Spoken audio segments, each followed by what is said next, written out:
புதுசாக ஒரு கட்சி வருது, மக்கள் மத்தியில் பாப்புலாரிட்டி உள்ள கட்சின்னா பணிகளுக்காக போகும்போது இத்தகைய மோதல்கள் வருவது தவிர்க்க முடியாது. இது நடந்தே தீரும். இன்னைக்கு ஏடிஎம்கே இருந்தாலும் இந்த அசால்ட் நடந்திருக்கும். வரும் நாட்களில் இது அதிகரிக்கும். விஜயை பார்த்து திமுகவும் அதிமுகவும் பயப்படுதுன்றது உண்மை உண்மை உண்மை. No compromise. உங்க சைடுலயும் எங்க சைடுலயும். It's a GT promise.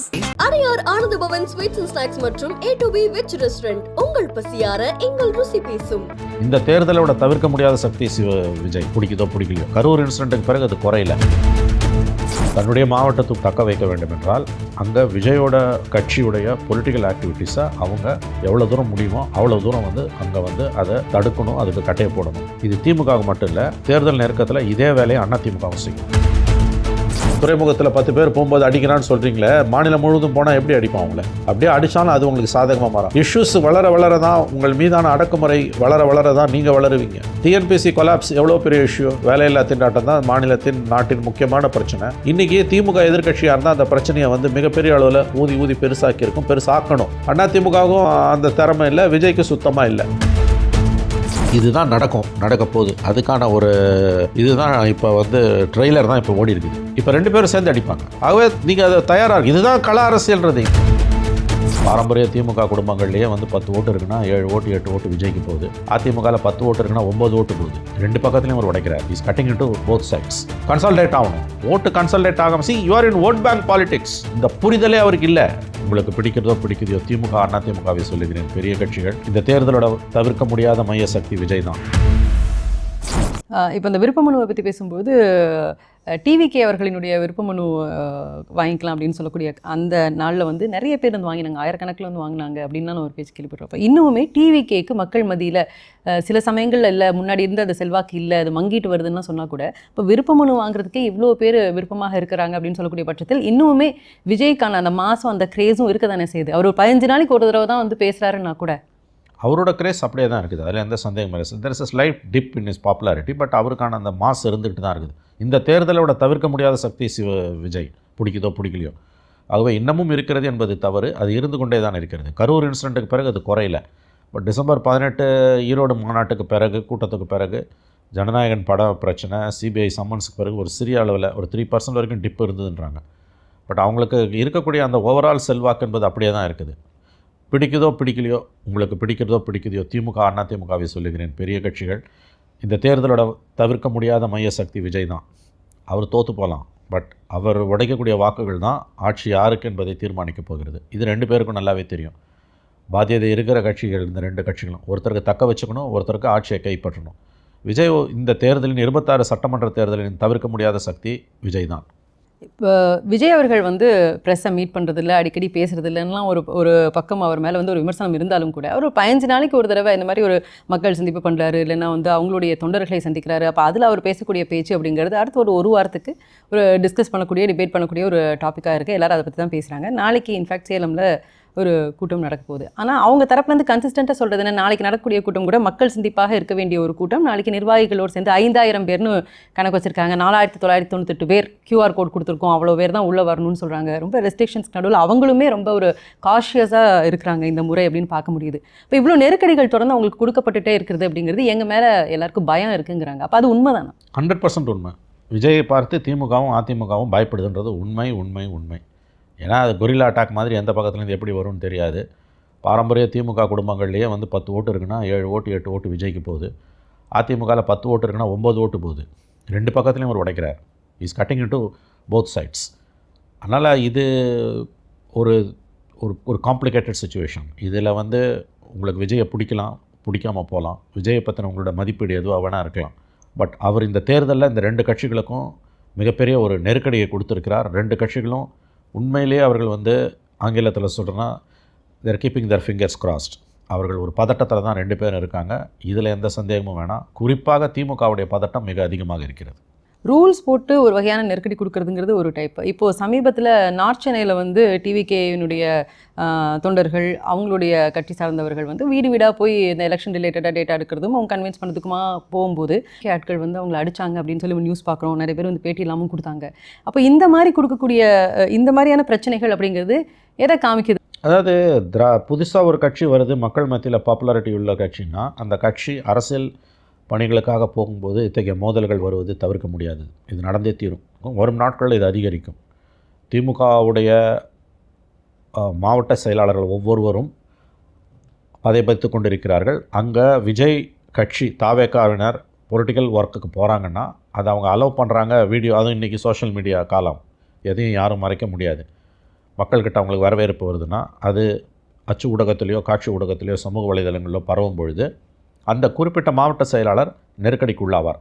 தலைமையிடமிருந்து, அதுவும் எலெக்ஷன் டைம், தலைமையிடமிருந்து வரக்கூடிய தாக்கீதுகள் என்னவாக இருக்கும்னா, நீ என்ன பண்ணிகிட்டு இருந்த, அந்த இடத்துல நீ என்ன பண்ணிகிட்டு இருந்த, அவன் வந்து ஒர்க் பண்ணுறானேன்னு கேட்பாங்க. அப்போ தன்னுடைய அரசியல் செல்வாக்கை தன்னுடைய பிராந்தியத்துக்குள்ளே, தன்னுடைய மாவட்டத்துக்குள்ளே ஒவ்வொரு திமுக மாவட்ட செயலாளரும் தக்க வைக்க வேண்டும் என்றால் அங்கே விஜயோட கட்சியுடைய பொலிட்டிக்கல் ஆக்டிவிட்டீஸை அவங்க எவ்வளோ தூரம் முடியுமோ அவ்வளோ தூரம் வந்து அங்கே வந்து அதை தடுக்கணும், அதுக்கு கட்டையை போடணும்.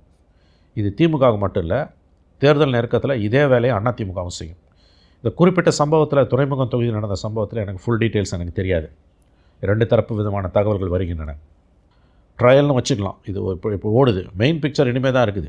பொலிட்டிக்கல் வயலன்ஸ் தேர்தல் நேரத்தில் ரொம்ப அதிகமாக இருக்கும். அதாவது தாவேக்காவோட செல்வாக்கு ரொம்ப அதிகமாக வளர வளர அச்சத்தில் திமுகவும் அதிமுக தாவேக்கா மீதான தாக்குதல்களை அதிகப்படுத்துவார்கள். இதுக்கு தவிர்க்க முடியாததுன்னு நான் ஏன் சொல்கிறேன்னா, இது காலகாலமாக நடப்பது. 72லேருந்து 77 வரைக்கும் எம்ஜிஆர் அவர்கள் அதிமுகவை ஆரம்பித்து ஆட்சியை கைப்பற்றும் வரையில் தமிழ்நாடு முழுவதும் that's part of the game. அதாவது இதை நான் நியாயப்படுத்தலை. வன்முறை வந்து துளியும் இருக்கக்கூடாது, காவல்துறை கடமையை செய்யணுன்றதுலாம் நமக்கு மாற்று கருத்து இல்லை. பட் இதுதான் நடக்க போகுது. அதுக்கான ஒரு இதுதான் இப்போ வந்து ட்ரெய்லர் தான் இப்போ ஓடி இருக்குது. இப்போ 2 பேரும் சேர்ந்து அடிப்பாங்க. ஆகவே நீங்கள் அதை தயாராக, இதுதான் கள அரசியல்ன்றது. இந்த யதார்த்தம் தெரியாமல் நான் தனியாக நிற்பேன், ஸ்ட்ரைட்டாக போய் சிஎம்மாக உட்காந்துருவேன், முதல் தேர்தலே திமுகவை தனியாக வீழ்த்திடுவேன்னு ஒரு பகல் கனவு கண்டு கொண்டிருக்கக்கூடிய விஜய்க்கு அடுத்த 2 மாதங்கள் வந்து கள அரசியல் என்ன என்ற பாடத்தை புகட்டும் தான் நான் நம்புகிறேன். நான் வன்முறை ஆதரிக்கலை, நியாயப்படுத்துகிறேன். பட் இதுதான் யதார்த்தம். இதை தான் நீங்கள் ஃபேஸ் பண்ணி ஆகணும். நாடு பூரா இதான் நடக்குது. பிஜேபி ஸ்ட்ராங்காக இருக்க குஜராத்தில் போய் பண்ணிட முடியுமா? பிஜேபியோட ஸ்ட்ராங் ஹோல்டாக இருக்க, மோடியோட ஸ்ட்ராங் ஹோல்டாக இருக்க குஜராத்தில் பண்ண முடியுமா? இல்லை யோகி ஆதித்யநாத்தோட யூபியில் பண்ண முடியுமா? எங்கே போனாலும் இதுதான் பிரச்சனை. இதை நீங்கள் எதிர்கொண்டு தான் ஆகணும். ஒரு பெரிய கட்சியை வீழ்த்தணும்னா இன்னொரு பெரிய கட்சியோட சேர்ந்தால் தான் முடியும். அப்படி இல்லைன்னா நீங்கள் இதெல்லாம் எதிர்கொள்ளணும். வாக்கு வங்கி அரசியலுக்கு போயிட்டிங்கன்னா கூட்டணி அரசியல் என்பதுதான் வந்து அடிப்படையான விஷயம். அது சரி தப்புன்றது வேறு. அந்த இடத்துல அவர் தப்பு பண்ணிட்டார். நீங்கள் சமுதாய இயக்கமாக போயிருக்கணும். இல்லாட்டி ஓட் பேங்க் பாலிடிக்ஸ் போனீங்கன்னா இதெல்லாம் இன்னெவிட்டபிள், தவிர்க்க முடியாதது. இதை நீங்கள் ஃபேஸ் பண்ணி தான் ஆகணும். போது மக்களுக்கு இன்னும் கொஞ்சம் கோவத்தை அதை இன்க்ரீஸ் பண்ணாத. நீங்கள் சொல்கிற மாதிரி மற்ற கட்சிகளும் விஜயை வந்து கார்னர் பண்ண தான் செய்கிறாங்க. பனையூர் பண்ணையார்னு அதிமுக அடிக்க ஆரம்பிச்சிட்டாங்க. பிஜேபியும் தாக்கி பேசுகிறாங்க. என்டிகே சீமான் அவர்கள் தம்பிகளிடம் சொல்லியிருந்தும் கூட, ரொம்ப தாக்க வேணாம்னு ஒரு கட்டத்தில் அவர் சொன்னார், இருந்தும் கூட அவருடைய தம்பிகள் கன்சிஸ்டண்ட்டாக டிவிகேயை தாக்கி பேசிட்டு தான் இருக்காங்க. இப்படி எல்லா பக்கத்திலிருந்தும் விஜய் கார்னர் பண்ணப்படும் போது அது அவருக்கு ஒரு அனுதாபமாக மாறுறதுக்கான வாய்ப்பு இருக்கா? ஆளும் கட்சி மேலே கோபத்தை இன்க்ரீஸ் பண்ணுறதுக்கான வாய்ப்பு இருக்கா? ரெண்டுத்துக்கும் வாய்ப்பு இருக்குது, அதில் சந்தேகமே இல்லை. But at the end of the day what is the result? அது ஓட்டாக உங்களுக்கு மாறாத வரைக்கும் அந்த கோபத்தாலேயோ அந்த அனுதாபத்தாலேயோ எந்த பிரயோஜனம் இல்லை. Nothing succeeds like success. கடைசியில் ஓட்டாக மாதிரி நீ ஜெயிக்கிறியா தோக்குறியா, அதுதான் அந்த பிரைம் கொஸ்டினுக்கான பதில். என்ன? திமுக மேலே இன்னும் 4 இடத்துல வயலன்ஸ் நடக்குது. DMK unleashing violence against TVK. Fine. 2 result என்ன? ஓட்டு உங்களுக்கு விழற ஓட்டு உங்களை ஜெயிக்க வைக்கிற அளவுக்கு விழுமா, அல்லது அதிமுக ஓட்டுலேருந்து கொஞ்சம் பிடிங்கி உங்களுக்கு கொடுக்குமா? கன்சல்டேட் ஆகணும். ஓட்டு கன்சல்டேட் ஆகாமல் see you are in vote bank politics. இந்த புரிதலே அவருக்கு இல்லை. நான் திமுகவை ஸ்ட்ரைட்டாக வீழ்த்துறேன். எப்படி வீழ்த்துறீங்க? ஆனாரப்பட்ட எம்ஜிஆருக்கு ஜெயலலிதாவை 10 கட்சி 20 கட்சி கூட்டணி வச்சு தான் கருணாநிதியை வீழ்த்தினாங்க. அவ்வளோ பெரிய தலைவர் கலைஞர் கருணாநிதி அவர் வந்து 30 கட்சி 40 கட்சியை கூட்டணி சேர்த்து தான் வந்து ஜெயலலிதாவை வீழ்த்தினார் ஒவ்வொரு தடவையும். எம்ஜிஆர் இருக்க வரைக்கும் அவர் ஜெயிக்கவே முடியல. அதுக்கு பிறகு ஜெயலலிதாவை ஒவ்வொரு தேர்தலையும் அவர் எப்படி வீழ்த்தினார்? பெரிய கூட்டணியை, மெகா கூட்டணியை, வானவில் கூட்டணியை, ரெயின்போ அலைன்ஸ் கட்டமைச்சு தான் வீழ்த்தினார். 38 கட்சிகளோடு சேர்ந்து தான் மோடி இன்றைக்கி நாட்டை ஆள்றாரு. ராகுல் காந்தி அதே மாதிரி. இப்போ ஒவ்வொரு கட்சியுமே வாக்கு வங்கி அரசியலில் காஷ்மீர்லேருந்து கன்னியாகுமரி வரைக்கும் கூட்டணி அரசியல் தான் வந்து இங்கே கோல் வச்சுக்கிறது. அதுதான் அடிப்படைன்னும் போது அந்த புரிதலுக்கு எதிராக நீங்கள் ஒரு அரசியல் நிலைப்பாட்டை கட்சி ஆரம்பித்த முதல் தேர்தலே எடுக்கிறீங்க. அப்போ இதெல்லாம் தவிர்க்க முடியாது. நீங்கள் ஃபேஸ் பண்ணி தான் ஆகணும். 10-15 நாளுக்கு ஒரு முறை விஜய் அவர்கள் வந்து பேசுகிறாரு.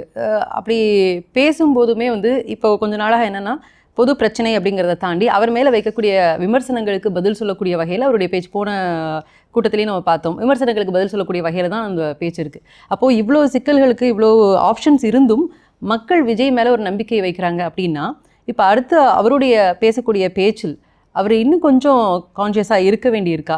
அவருக்கு கொடுக்கப்படக்கூடிய வாய்ப்பை நியாயமாக செய்கிறாரா அவர்? நியாயமாக செய்யலை. இன்னும் அவர் வந்து பொது பிரச்சனைகளை பற்றி நிறையா பேசணும், இஷ்யூஸை பேசணும், ஸ்பெசிஃபிக் இஷ்யூஸுக்குள்ளே போகணும். பொதுவாக பேசிட்டு அப்படியே மேம்போக்காக பேசிட்டு போயிட முடியும். அப்படி தான் அவர் இது வரைக்கும் பேசிகிட்டு இருக்கார். ஸ்பெசிஃபிக் இஷ்யூஸை எடுத்து பேசணும், மாநிலத்தை பாதிக்கக்கூடிய பிரச்சனைகளை எடுத்து பேசணும். பொதுவாக திமுகவுக்கு சவால் விடுறதுன்றதெல்லாம் வந்து அது வந்து வெத்து சவடால். அது நீங்கள் ஸ்பெசிஃபிக் இஷ்யூஸ்குள்ளே போய் பேசணும். அதை பேசலைன்னா நாட்பட உங்களுடைய செல்வாக்கு சரியும். இப்போ இந்த 3% டிப்பெல்லாம் அதுலேருந்து வரக்கூடியது. நீ ரியாக்ட் பண்ண மாட்டேன்ற திருப்பரங்குன்ற இஷ்யூக்கோ 100 நாள் வேலை திட்டத்துக்கோ சட்டம் ஒழுங்கு சந்தி சிரிக்கிறது. இப்போ டிஎன்பிசி இப்போ இஷ்யூவில் வந்து பல ஆயிரக்கணக்கான இளைஞர்களோட வாழ்க்கை பாதிக்கப்பட்டிருக்கு. நடுத்தரில் நிற்கிறான். லட்சக்கணக்கான பேர் தேர்வு எழுதுகிறவங்க அடுத்த தேர்வு எழுதுகிறவங்களும் வந்து இதனால் பாதிக்கப்படக்கூடிய சூழல் உண்டாகியிருக்கு. இளைஞர்களுக்கான கட்சியாக கருதப்படுகிற விஜய் அதை பற்றி தெருவில் இறங்கி போராடி இருக்கணும், ஒரு போராட்டத்தை நடத்தியிருக்கணும். பர்மிஷன் கொடுக்கலையா, பர்மிஷனை தடையை மீறி போராடி கைதாகி இருக்கணும். அறவழி போராட்டங்கள், வன்முறை துளியும் இல்லாத சாத்விக முறையிலான அறவழி போராட்டங்கள் மூலமாக நீங்கள் போயிருந்துருக்கணும். போலீஸ் அனுமதி கொடுக்குதோ இல்லையோ, அதுதான் பாலிடிக்ஸ். அவர் அந்த களத்துக்கு வந்தால் களமே வேறு மாதிரி மாறிடுதுங்கிற ஒரு பயம் இருக்கே. அதை சமாளித்து தாங்க அவனை. அப்போ வரவே கூடாது அரசியலுக்கு. சரி, நீங்கள் வர வேணாம், உங்கள் கட்சிக்காரங்களை சொல்லுங்கள். தமிழ்நாடு பூரா 38 மாவட்டங்கள்லையும் அன்றைக்கி அடுத்த நாள் காலையில் ஆர்ப்பாட்டம் உண்ணாவிரதம் நடத்தியிருக்கணும் இல்லைங்க. மக்கள்கிட்ட போயிருந்துருக்கணும்ல, அதை செஞ்சுருக்கணும்ல. அப்போ மக்கள் ஆதரவு அங்கே தான் பெரிய அளவில் கூடும். துறைமுகத்தில் 10 பேர் போகும்போது அடிக்கிறான்னு சொல்கிறீங்களே, மாநிலம் முழுவதும் போனால் எப்படி அடிப்பான் அவங்கள? அப்படியே அடித்தாலும் அது உங்களுக்கு சாதகமாக மாறும். இஷ்யூஸ் வளர தான் உங்கள் மீதான அடக்குமுறை வளர தான் நீங்கள் வளருவீங்க. டிஎன்பிசி கொலாப்ஸ் எவ்வளோ பெரிய இஷ்யூ. வேலையில்லா திண்டாட்டம் தான் நாட்டின் முக்கியமான பிரச்சனை. பீகாரில் ஆர்ஆர்பி எக்ஸாமில் பிரச்சனையாகி ரயில்வே பெட்டியெல்லாம் கொளுத்துனாங்க இளைஞர்கள். ஸோ ஒரு வேலைவாய்ப்பு மிகப்பெரிய பிரச்சனையாக இருக்கக்கூடிய ஒரு சமூகத்தில் டிஎன்பிசிக்கோட ஒரே வேலை எக்ஸாம் நடத்துறது. அதை நடத்தக்கூட துப்பு இல்லை ஒரு ஆர்கனைசேஷனுக்குன்னா. பல ஆயிரக்கணக்கான இளைஞர்கள் தெருவுக்கு வந்திருக்காங்க. தமிழ்நாடு வரலாறுலே இல்லைன்னு போது அது வந்து லட்டு மாதிரி இஷ்யூ தாம்பாளத்தட்டில் வச்சு இயற்கையாக உங்களுக்கு ஒரு பிரச்சனையை கொடுக்குது. இன்றைக்கி திமுக எதிர்க்கட்சியாக இருந்தால் அந்த பிரச்சனையை வந்து மிகப்பெரிய அளவில் ஊதி பெருசாக்கியிருக்கும், பெருசாக்கணும். அதிமுகவும் அந்த திறமை இல்லை, விஜய்க்கு சுத்தமாக இல்லை. அப்போ எங்கெல்லாம் ஒரு தோல்வி அடைகிறாருன்னா இதான் அவருடைய தோல்விக்கான ஓரிரு உதாரணங்கள். பல உதாரணம் இருக்குது, அதில் ஒரு உதாரணம் இது. முக்கியமாக வந்து மக்கள் பிரச்சனைகளை கையில் எடுத்து நீ பேச மாட்டேன்ற. பொதுவாக திமுக வந்து தூய சக்தி தீய சக்தி இந்த டைலாகெல்லாம் ஒரு அர்த்தமும் கிடையாது. எந்த இடத்துல அவங்க தப்பு பண்ணுறாங்க அந்த இடத்துல வந்து கையில் எடுத்து போராடணும். சும்மா 4 லைன் ஏதோ ஒரு ஸ்டேட்மெண்ட் விட்டுட்டு போகிறதால ட்விட்டரில் ஒரு அர்த்தமும் கிடையாது. இன்னுமே கூட்டணிக்கான அந்த அவென்யூவை ஓப்பனாக தான் வச்சுருக்கிறாங்க தாவேக்கா. அப்படிங்கும்போது அடுத்து என்னவாக இருக்கலாம் அவங்களுக்கு ஆப்ஷனே கிடையாதுங்க. அவங்க ஓப்பனாக வச்சுருக்காங்கன்னா கடைவெறித்தேன் கொள்வார் இல்லை. அவங்கக்கிட்ட யாரும் போக இன்றைக்கி தயாராக இல்லை, எக்ஸப்ட் காங்கிரஸும் போகாது. காங்கிரஸ் ஒரு நப்பாசை காட்டிகிட்டு இருக்க ஒழிய காங்கிரஸ் போகாது. நான் உறுதியாக நம்புகிறேன். இது அத்தனையுமே வந்து அவங்க கூடுதல் இடங்களை பெறுவதற்காக பண்ணுறாங்க. கடைசி நேரத்தில் சோனியா காந்தி தலையிட்டாங்கன்னா இந்த பிரச்சனை தீரும் தான் நான் நம்புகிறேன். ஒஸ்ட் கேஸ் சினாரியோ வேறு. பட் ஸ்டில் காங்கிரஸ் அவ்வளோ சுலபமாக திமுக விட்டுட்டு போவாது. பட் நாள் இருக்குது, இன்னும் 1 மாத காலம், குறைஞ்சது 1 மாத காலம் இந்த பிரச்சனை இப்படியே ஓடும், இழுபறியிலேயே ஓடும். விஜயை பொறுத்த வரைக்கும் காங்கிரஸை விட்டால் வேறு யாரும் அவரோட போகிறதுக்கு வாய்ப்பு இல்லை. அப்படி போனாங்கன்னாலும் அவருக்கு வந்து அவங்களால எந்த லாபமும் விஜய்க்கு கிடையாது. விஜயால் வேணால் அவங்களுக்கு லாபம் இருக்கலாம்.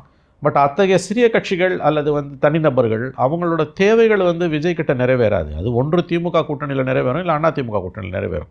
அதனால் காங்கிரஸை தவிர்த்து தாவேக்காவுடன் கூட்டணி போவதற்கு வேறு எந்த கட்சிகளும் முன்வராது என்று தான் நான் நம்புகிறேன். தமிழிசை சவுந்தரராஜன் அவர்கள் ஒரு இன்டர்வியூவில் பேசும்போது ஒரு விஷயம் சொல்லியிருந்தாங்க. இப்போது விஜய் அவர்களினுடைய நோக்கம் வந்து திமுகவை எதிர்க்கிறது தான் அப்படின்னா, அப்போ நீங்கள் சொன்ன மாதிரி ஒரு தனியாக நின்று எப்படி பண்ணிட முடியும்? அப்போ அதுக்கு யாரெல்லாம் திமுகவை எதிர்க்கணும்னு நினைக்கிறாங்களோ அவங்களோட கூட்டணி வைத்தாலும் அது சரியாக வரும் அப்படின்னு சொல்லியிருக்காங்க. அப்போ இன்னுமே பிஜேபி விஜய் அவர்கள் அவங்க பக்கம் வரணும் அப்படிங்கிற ஒரு எதிர்பார்ப்பு இருக்கா? ஏன்னா பாஜகவினுடைய மூத்த தலைவர் அவங்க தமிழிசை சவுந்தரராஜன் அவர்கள் அவங்க ஒரு பேட்டியில் அந்த மாதிரி சொல்லும்பொழுது, ஆமாம், எல்லாருக்கும் விஜய் தான் பக்கம் வரணும்னு ஆசை இருக்குது. அதிமுக அந்த ஆசை இருந்தது, அது நிராசையாக போனதால தான் இன்றைக்கி பனையூர் பண்ணையாருன்றாங்க. இந்த பனையூர் பண்ணையாரை புகழ்ந்து தான் அசம்பிளிக்குள்ளே பேசினாங்க. கரூர் சம்பவத்தை பற்றின சிறப்பு கவன ஈர்ப்பு தீர்மானத்தில் ஒரு கட்டத்தில் முதலமைச்சர் ஸ்டாலின் வெளிப்படையாகவே எடப்பாடி பழனிசாமி எதிர்க்கட்சி தலைவரை பார்த்து கேட்டார், நீங்கள் ஏன் இவ்வளோ வக்காலத்து வாங்குறீங்க? உங்கள் கட்சிக்காரங்க பாதிக்கப்பட்டால் கூட இவ்வளோ தூரம் வக்காலத்து வாங்க மாட்டீங்களேன்னு. அப்புறம் எடப்பாடி கூட்டத்தில் யாரோ ஒருத்தர் அவங்க தாவேக்கா கூடிய தூக்கி பிடிச்சோன்னே கொடி பறக்குது பாருனார், பிள்ளையார் சொல்லி போட்டாச்சுனார்.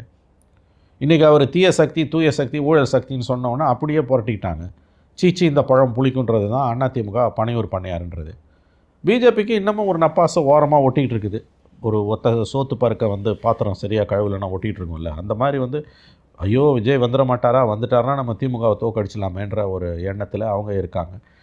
இது திமுகவை தவிர்த்த திமுகவை எதிர்க்கிற ஆட்சி மாற்றத்தை விரும்புகிற எல்லா கட்சிகளுக்கும் இருக்கக்கூடிய ஒரு மோகம். இன்ஃபேக்ட் அவங்க சொல்கிறாங்க, ராஜாஜி அவர்கள் திமுகவோட கூட்டணி வைக்கலையா, கூட்டணிங்கிறதுல கொள்கை ரீதியான கூட்டணி இருக்குது, தேர்தலுக்கான கூட்டணி இருக்குது, இப்படி பல வகை இருக்குது, அதனால தம்பி அதை யோசிக்கணும் அப்படின்னு சொல்கிறாங்க. அதுதான் இது ஓப்பனாகவே அவங்க வந்து வெல்கம் பண்ணுற மாதிரி. வெல்கம்லாம் இல்லைங்க, இது மன்றாடுவது. ரொம்ப கண்ணியமாக சொல்கிறதுனா மன்றாடுவது, இறைஞ்சுவது தமிழில் சொல்கிறதுனா. தம்பி எப்படியாவது வந்துருப்பா, எங்களை காப்பாற்றுன்றாங்க, எங்களை காப்பாற்று. எஸ்ஓஎஸ் இது வந்து சேவ் அவர் சோல்ஸ். கப்பல் வந்து நடுக்கடலில் மாட்டிச்சுன்னா எஸ்ஓஎஸ் மெசேஜ் அனுப்புவாங்க, கேள்விப்பட்டிருக்கீங்களா? SOS. This is BJP's SOS to Vijay. Vijay வந்தால் தான் திமுக தோக்கடிக்க முடியும். ஒன்று தெரிஞ்சுக்கோங்க, 4 முனை போட்டியில் it's going to be advantage DMK. 4 முனை போட்டியில் திமுக வெற்றி உறுதின்னு தான் நான் நம்புகிறேன். Unless a miracle happens. Miracles வந்து வாய்ப்பு வந்து லைஃப்பில் வந்து டூ ஹேப்பன், பட் ரொம்ப ரேர் அது. இன்றைய தேதியில் 4 முனை போட்டி உறுதி. 4 முனை போட்டியில் it's going to be advantage DMK. ஏன்னா எந்த ஒரு ஆளும் கட்சியுமே வீட்டுக்கு அனுப்பணுன்னா இண்டெக்ஸ் ஆஃப் அப்போசிஷன் யூனிட்டின்னு சொல்லுவாங்க, அது இருக்கணும், ஐஓயு. அது இல்லை இங்கே. அதனால் நீங்கள் எவ்வளோ பெரிய செல்வாக்குமிக்க நீங்கள் தலைவராக இருந்தாலும் கூட்டணிகளாக இருந்தாலும் 4 முனை போட்டி திமுக கூட்டணிக்கு எதிரான வாக்குகள் 3ஆக சிதறும் பொழுது திமுகவோட வெற்றி அது. கூட்டணி கூட இருக்குது அவங்க. அந்த வெற்றியை, திமுகவின் வெற்றியை தடுப்பது என்பது கிட்டத்தட்ட சாத்தியமற்றது. இது அவங்களுக்கு தெரியுது. தமிழிசை சவுந்தரராஜனுக்கெல்லாம் இது தெரியுது. 4 முனை போட்டியில் இட்ஸ் அட்வான்டேஜ் டிஎம்கே. கடைசி நேரம் முயற்சியாக எஸ்ஓஎஸ் அவங்க வந்து விஜயை வந்திருப்பான்றாங்க. அவர் வரமாட்டார். 4 கார்னர் ஃபைட்னா இட்ஸ் ஃபினிஷ்டு. களம் இருக களம் இன்னும் ஹார்ட் ஆக ஒருவேளை ஒரு கட்டத்தில் விஜய்க்கு அந்த மாதிரியான எண்ணம் வரதுக்கான வாய்ப்பு இருக்கா? ஆனால் கொள்கை எதிரின்னு அவர் ரொம்ப ஹானஸ்டாகவே சொல்கிறாரு. அந்த ஸ்டேஜை தாண்டிடுச்சு. இதுக்கப்புறம் போய் அவர் வந்து கூட்டணி சேர்ந்தான்னா அது ஜெல் ஆகாது. அது முதல்ல வந்திருக்கணும். நீ வந்து நிலைப்பாடு எடுக்காமல் இருந்திருக்கணும். நீங்கள் நிலைப்பாடு எடுத்துகிட்டு தூய சக்தி, ஊழல் சக்தி, தீய சக்தி எல்லாத்தையும் சொல்லிவிட்டு இப்போ போய் சேர்ந்தீங்கன்னா அந்த ஊழல் சக்தியோட ஏன் சேர்ந்துன்னுவாங்க. ரெண்டாவது, அவருடைய இயல்பு, அவருடைய அணுகுமுறை, நடவடிக்கைகளை பார்க்கும்போது அவர் அப்படி போய் இறங்கி போகிறவரெல்லாம் தெரியல. அது அவருடைய இயல்புக்கு பொருந்தாதது. இதுவரை ப்ரெஸ்ஸையும் பார்க்கல, கூட்டணி கட்சி தலைவர்கள்னு சொல்லக்கூடியவங்க, மாற்றுக் கட்சி தலைவர்கள் யாரோடையும் அவருக்கு எந்த கலந்துரையாடலும் இல்லை. தனிநபராக அவர் இருந்து கொண்டிருக்கிறார். அவர் அரசியலுக்கு எந்த விதத்தில் லாங் டேர்மில் அவரால் நிற்க முடியும் என்ற பெரிய கேள்வி இதில் நமக்கு எழுந்து கொண்டிருக்கிறது. ஆகவே அவர் கட்சிக்காரங்களை தவிர அவர் யாரோடையும் பேசுகிறது கிடையாது. அதுலேயும் எத்தனை பேரோட பேசுகிறாருன்னு நமக்கு தெரியாது. மீடியா கிட்ட சுத்தமாக பேசுறதில்ல. மாற்றுக் கட்சி தலைவர்களோட ஒரு கலந்துரையாடல் இருக்கும், அதுவும் இல்லை. இப்போ எதுவுமே இல்லாத ஒரு தலைவர் முதல் முறையாக அரசியலுக்கு வரும்பொழுது, அதுவும் திமுக மாதிரி ஒரு வைப்ரண்ட் பொலிட்டிக்கல் பார்ட்டி அவங்க எதிரில் நிற்கும்போது விஜயால் திமுக வீழ்த்த முடியும் என்பதெல்லாம் பகல் கனவு. 4 முனை போட்டியில் கிளியர் அட்வான்டேஜ் ஃபார் டிஎம்கே, மறந்து விடாதீர்கள். இப்போது இது பக்கம் பார்த்தா டிஎம்கே அண்ட் காங்கிரஸ்க்கு நடுவில் அந்த புகைச்சல் இருந்துகிட்டே இருக்குது. இன்னொரு பக்கம் என்டிஏ கூட்டணிக்குள்ளே பிஜேபிக்குள்ளேயே நம்ம ஏகப்பட்ட சிக்கல்கள் பார்த்தோம். அண்ணாமலை அவர்களுக்கு 6 தொகுதி ஒதுக்கினாங்க, அவர் பொறுப்புலேருந்து விலகிறேன்னு சொன்னார். அப்புறம் ஆர்எஸ்எஸ் கூட்டம் கூட்டினாங்க, கேசவ விநாயகம் அவர்களை பதவியிலேருந்து மாற்றினாங்க. இப்படி பல பிரச்சனைகள் அங்கேயும் நடந்துட்டுருக்கு. அப்போது இந்த பிரச்சனைகள் அப்படிங்கிறது களத்தில் இறங்கி வேலை பார்க்கக்கூடிய அந்த தொண்டர்களுக்கு அது எந்த அளவுக்கு அது அவங்களுக்கு பாதிப்பை ஏற்படுத்தும்? களத்தில் இது என்ன மாதிரியான சிக்கல்களை ஏற்படுத்தும்? ஒன்ஸ் அலைன்ஸ்லாம் ஃபார்முலேட் ஆச்சுன்னா அதுக்கு பிறகு இதெல்லாம் பின்னால் போயிடும். அப்போ அந்த கடைசி 15 நாள் 20 நாள் அவங்கவுங்க வேலை செய்ய போயிடுவாங்க. அது ஒன்றும் பிரச்சனை கிடையாது. என்டிஏக்குள்ளே இருக்க பிரச்சனைகள் ஒன்றும் பெரிய அளவில் எனக்கு பிரச்சனையாக தோணலை. நாள் நெருங்க மார்ச் 1 அன்றைக்கி மோடி பிரைம் மினிஸ்டரோட மீட்டிங் இருக்குது. அதுக்குள்ளே அவங்க அலைன்ஸை கொண்டு வந்துடுவாங்க. தேமுதிக மட்டும்தான், மற்றவங்க யாரும் ராமதாஸ் ஃபினிஷ்ட். அவர் இந்த பக்கம் போக முடியாது, அந்த பக்கமும் போக முடியாது. அநேகமாக இவ லெஃப்ட் இந்த லர்ச். ஓபிஎஸ் தனிமரம், 2 தனிநபர்கள். தேமுதிக மட்டும்தான் பொலிட்டிக்கல் பார்ட்டியாக வாக்கு சதவீதம் ரொம்ப சொற்பமாக இருந்தாலும் பர்செப்ஷன் வைஸ் தேமுதிக எந்த பக்கம் போகுதுன்றது தான் இப்போ the only thing to be decided. மற்றதெல்லாம் செட்டில் டவுன் ஆகிடுச்சு. கிட்டத்தட்ட அலைன்ஸ் கன்ஃபார்ம்டு எல்லா சைடுமே. அவங்க 1ஆம் தேதிக்குள்ளே முடிவு எடுத்துருவாங்க தான் எனக்கு தோணுது. அது இந்த பக்கமாக அந்த பக்கமானது அவங்களுக்கு தான் தெரியும். மார்ச் 1 அன்றைக்கி உங்களுக்கு பிக்சர் கிளியர் ஆகிடும். ஒன்ஸ் அது வந்துடுச்சு, நோட்டிஃபிகேஷன் அடுத்த 4 நாளில் வந்துடும் உங்களுக்கு. வந்து March 1 and 2 election commission full commission meeting பெங்காலில் இருக்குது. அது முடித்த பிறகு அநேகமாக மார்ச் 5th to 7th அந்த ரேஞ்சில் ஃபஸ்ட் வீக்குள்ளே நமக்கு நோட்டிஃபிகேஷன் வந்துடும். ஏப்ரல் ஃபஸ்ட் வீக்கா செகண்ட் வீக்கோ நமக்கு எலெக்ஷன்ஸ் இருக்கும். அது உங்களுக்கு வந்து அந்த சுச்சுவேஷன் அது டேட்ஸ்லாம் அனௌன்ஸ் பண்ணுறதுக்கு அதுக்கு முன்னாலே கூட வந்து எல்லாம் battle lines will be Tran. அது தெளிவாக வந்து ஒன்ஸ் இவ்வளோ பேச்சும் வந்து உங்களுக்கு அலைன்ஸ் ஃபார்முலேட் ஆகி கையெழுத்தெல்லாம் ஆகி சரியாயிடுச்சுன்னா மற்றதெல்லாம் கீழே போயிடும். அன்றைக்கி நீ அப்படி பேசினேன், இன்றைக்கி நீ இப்படி பேசினேன்னு 2 பேரும் ஒருத்தர் பார்த்து சொல்கிறதுக்கு ஒரு அர்த்தமும் இருக்காது. ஏன்னா 2 பேருமே வந்து எத்தகைய விதமான பொலிட்டிக்கல் நார்ம்ஸும் இல்லாத பார்ட்டிஸ் தான். இது எல்லா தரப்புமே, யாருக்கும் எந்த விதமான லஜ்ஜையும் கிடையாது. யார் வேணால் யார் கூட வேணால் சேர்ந்துப்பாங்க. அதனால் இது ஒன்றும் மக்களுக்கும் இது புதுசு கிடையாது. ஆகவே இப்போ இருக்கக்கூடிய அந்த ஒரு ஓரளவுக்கு இருக்கக்கூடிய அன்செட்டில்னஸ்ன்றது வந்து கண்டிப்பாக வந்து மார்ச் 1 வீக்கில் கிளியர் ஆகிடும். இது ஒரு சிக்கலாக 2 தரப்புக்கும் மாறாது. அலைன்ஸ் ஃபார்முலேட் ஆகி அதிகாரப்பூர்வமாக கையெழுத்து போட்டு சீட்ஸ் அனௌன்ஸ் பண்ண பிறகு எல்லாம் அவங்கவுங்க வேலையை பார்க்க போயிடுவாங்க. பெரிய சிக்கல்கள் எதுவும் ரெண்டு தரப்புலையுமே இருக்காது. மருத்துவர் ஐயா ராமதாஸ் அவர்கள் வந்து அவங்கள திமுகவோட சேர்க்கறதுக்கான முயற்சிகளும் நடந்துட்டு இருக்கு ஒரு பக்கம் அப்படின்னு சொல்லும்பொழுது அவர் போய் சேருவாரா? ஏன்னா திருமாவளவன் அவர்கள் அவங்களுடைய நிலைப்பாடை தெளிவாக சொல்லிட்டாங்க. அப்போ அவர் திமுக பக்கம் போகிறதுக்கான வாய்ப்பு இருக்கா? இல்லை, இப்போ ஏடிஎம்கே போவாரா? எங்கேயும் போக மாட்டார். இந்த தடவை அவங்க தனியாக தான் நிற்பாங்க. கண்டிப்பாக திமுக அலையன்ஸ் அவங்க போனால் விசிகா வெளியில் போயிடும். விசிகா வெளியில் போகுது ஸ்டாலின் விரும்ப மாட்டார். நிச்சயமாக ராமதாஸ் அவர்களுக்கு திமுக கூட்டணியில் இடம் இருக்காது, நான் உறுதியாக நம்புகிறேன். இது அவருக்கும் தெரியும். அதனால் திரும்ப விரும்பாத ஒரு விஷயத்தை ஸ்டாலின் அவர்கள் செய்ய மாட்டார். கடந்த 8-9 தேர்தலாக அவர் கூட இருந்துகிட்டு இருக்கார். ஒரு தேர்தலை தவிர 7 தேர்தல்கள் அவங்க கூட இருந்திருக்காங்க. அது ஒரு கொள்கை கூட்டணி. அது ராமதாஸோட அரசியல் என்பது தேர்தலுக்கு தேர்தல் அணி மாறக்கூடிய அரசியல். தெளிவுபடுத்திட்டார். திரும்ப கூட்டணியில் யாரை சேர்க்கறதுன்றது ஸ்டாலினோட முடிவு. நாங்கள் இருக்க மாட்டோன்னு அவர் சொல்லிட்டார். அதனால் இதில் வந்து ஆம்பிகுட்டிக்கு இடமே கிடையாது. திமுக கூட்டணியில் ராமதாஸ்க்கு இடம் கிடையாது. அதிமுகவுக்கு போக முடியாது. ஏன்னா அன்புமணி தான் பாமகன்னு டெல்லி ஹைகோர்ட் ஜட்ஜ்மெண்ட்டே வந்தாச்சு. இதுக்கு மேற்கொண்டு அவங்களுக்கு 2 அணிலையும் இடம் இல்லை என்று நான் கருதுகிறேன். அநேகமாக அவர் தனியாக நிற்க வேண்டிய சூழலுக்கு தள்ளப்படுவார். ஓபிஎஸ் அவ்வளோ ஓப்பனாகவே வந்து அவருடைய அந்த விருப்பத்தை தெரியப்படுத்தியும் இன்னும் என்டிஏக்குள்ளே ஒரு போகல. அதிமுகவில் அவங்க ஏன் தடை பண்ணுறாங்க? ஏன் ஒருவேளை இபிஎஸ்க்கு வந்து நான் இன்னொரு ஆப்ஷன், என்னுடைய தலைமைக்கு இன்னொரு ஆப்ஷன் கொடுத்துடக்கூடாதுன்னு நினைக்கிறார் ஐபிஎஸ்? அப்படி தாங்க அவர் தெளிவாக சொல்லிட்டார்ல. அவர் அதிமுகவில் சேரணும்னு அடம் பிடிக்கிறார். அதுக்கு இடம் இல்லைன்ட்டார் அவர். நீங்கள் தனியாக கட்சி ஆரம்பித்து என்டிஏக்குள்ளே வருதுன்னா அமமுக மாதிரி வந்துட்டு போங்க, பட் இதுக்கு இடம் இல்லைன்னு அவர் சொல்லிட்டார். ஆகவே அது உங்களுக்கு வந்து ஓபிஎஸ் கதை உங்களுக்கு வந்து அங்கே தனியாக கட்சி ஆரம்பித்து ஒரு அமைப்பாக வந்து என்டிஏக்குள்ளே போனால் தான் உண்டே ஒழிய ஏடிஎம்கேக்குள்ளே அவர் சேர்த்துக்க மாட்டார். பிஜேபியும் அவரை ஒன்றும் காப்பாற்றுறதா இல்லை. அவர் என்ன பண்ண போகிறாருன்னு தெரியாது. அவர் தை மாதம் முடியறதுக்குள்ளே சொல்லணும், அது தை முடிய போகுது. எந்த தையை சொன்னாரும் தெரியாது, 26 27 ஸோ அது அவரை தான் கேட்கணும். நீங்கள் பிஜேபியோடு அவ்வளோ நெருக்கத்தில் இருந்தவராக தான் பார்க்கப்பட்டார். அடிக்கடி டெல்லிக்கெலாம் போய் பேசிட்டு வந்தார். அண்ட் அவர் சொல்லி தான் கூட்டணிக்கு முயற்சி பண்ணாரா, உடைந்த அதிமுகவை சேர்க்கறதுக்கான முயற்சியெல்லாம் எடுத்தாருன்னு கேள்விப்பட்டோம். பிஜேபியும் அவரை ஆதரிக்கலையா? பிஜேபியை நம்பினா தெருவுக்கு தான் வருவீங்கன்றதுக்கு ஓபிஎஸ் ஒரு சிறந்த உதாரணம். நல்லா இருந்த மனுஷனை தர்மயுத்தம் ஆரம்பித்து நடுத்தரில் உட்கார வச்சு அவர் கதையை முடித்தாங்க. அதுக்கப்புறம் எப்படியோ ஒரு மாதிரி உள்ளே போய் செட்டில் ஆனார். முதலமைச்சராக இருந்தவர் துணை முதலமைச்சர் ஆனார். அதுக்கு பிறகு இப்போ வந்து கட்சி 2022 கட்சியை விட்டு வெளியில் வந்தோன்னே ஃபைட்டை பொலிட்டிக்கலாக பண்ணாமல் ஜுடிஷியல் ஃபாரம்ஸில் போய் ஃபைட் பண்ணார். இன்றைக்கி இங்கே வந்து நிற்கிறார். கிட்டத்தட்ட இன்றைக்கி அவர் தனிமரம். அவர் கூட இருந்தவங்கெல்லாம் ஒன்று திமுகவுக்கு போயிட்டாங்க, இல்லை எங்கெங்கேயோ போயிட்டாங்க. அதனால் அவர் வந்து இன்றைக்கு பிஜேபி அவரை காப்பாற்றாது. பிஜேபி யாரையும் காப்பாற்றாது ஃபார் தட் மேட்டர். இது மாதிரி தனியாக இருக்கக்கூடிய தேமுதிகவோ மருத்துவர் ஐயா அவர்களோ ஓபிஎஸ் அவர்களோ இன்னும் புதிய தமிழகம் கட்சியோ இப்படி இவங்க எல்லாரும் தாவேக்காவோட சேர்றதுனால ஏதாவது ஒரு சேஞ்ச் இருக்குமா? இவங்கெல்லாம் யாரும் தாவேக்காவில் 4 ஒருத்தரும் போக மாட்டாங்க, எழுதி வச்சுக்கோங்க. திரும்ப நான் சொல்கிறேன், இவர்களுடைய தேவைகள் என்பது வேறு. அந்த ரெக்குயர்மெண்ட்ஸை வந்து திமுக அதிமுகவை தான் நிறைவேற்ற முடியுமே தவிர தாவேக்காவில் இவர்களுக்கு இடம் கிடையாது. தாவேக்காவும் இவங்களை விரும்பாது, இவர்களும் தாவேக்காவை விரும்ப மாட்டார்கள். ஒன்று திமுக கூட்டணிக்கு போகணும், இல்லை அதிமுக கூட்டணிக்கு போகணும். அப்படியே இவங்க அங்கே போனாங்கனாலும் இவர்களால் அவருக்கு எந்த லாபமும் கிடையாது. இவங்க சத்தியமாக போக மாட்டாங்க, எழுதி வைத்துக்கணும். அது ஒன்றை மட்டும் உறுதியாக சொல்ல முடியும். மற்றவங்க யாரோட வேணால் போகலாம். இப்போ நீங்கள் சொன்ன இந்த 4 பேரும் தாவேக்கா கூட போக மாட்டார்கள், எழுதி வைத்துக் கொள்ளுங்கள். No compromise. உங்க சைடுலயும் எங்க சைடுலயும். It's a GT promise. Adyar Ananda Bhavan sweets and snacks மற்றும் A to B veg restaurant உங்கள் பசியார எங்கள் ருசி பேசும்.